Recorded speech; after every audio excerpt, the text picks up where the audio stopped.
ትገኛለች። ይሄን አዲስ መንገድ የጀመረችበትን 7ኛ ዓመትም ከሰሞኑ እያከበረች ነው።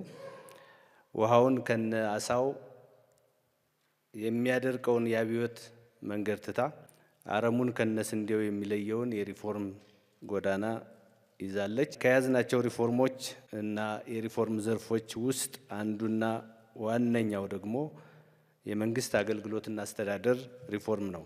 የመንግስት አገልግሎት አስተዳደር ሪፎርም የዘመናት ቋጠሮችን እና ችግሮቻችንን ከምንፈታባቸው ሪፎርሞች አንዱ ነው ብለን እናስባለን። የህዝብ እርካታን ለመጨመርና እድገትን ለማቀላጠፍ የግድ የሚያስፈልገንን ሪፎርም መሆኑንም ሁላችንም መገንዘብ ያስፈልገናል።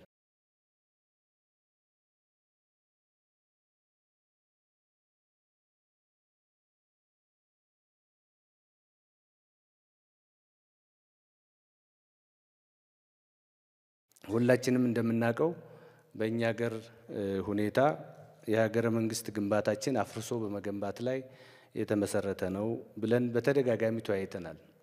ስለዚህ የመንግስት አገልግሎትና አመራር ስርዓታችንም የዚሁ ሰለባ ሆኖ የቆየ መሆኑን ማስታወስ ያስፈልጋል። ጠንካራ ሀገረ መንግስት ያለ ጠንካራ ተቋም የሚታሰብ አይደለም።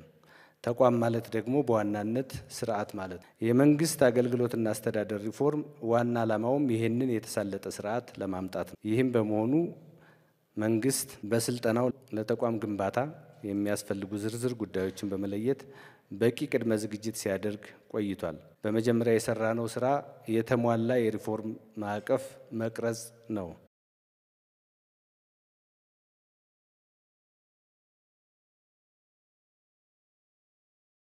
የምንመኘውን ብልጽግና ለማረጋገጥ አፍሪካዊት የብልጽግና ተምሳሌት ሀገር ለመገንባት ያለንን መሻት ለማሳካት የግድ የለውጡ መንግስትና ፓርቲያችን ብልጽግና ማስቀጠል ወሳኝነት አለው። ስለሆነም የመንግስት አገልግሎትና አስተዳደር ሪፎርምን ማሳካት ምርጫ ሳይሆን ግዴታችን ነው ብለን መናገር ማጋነን አይሆንብንም። ኢትዮጵያ የአፍሪካና የዓለም ተምሳሌት ስትሆን መስዋዕትነት ከከፈሉ መካከል ነበርኩበት ብለን ለቀጣዩ ትውልድ የመናገር አቅምና ሞራል እንዲኖረን ዛሬ ከተሰጠን በላይ መስራት ይጠበቅብናል።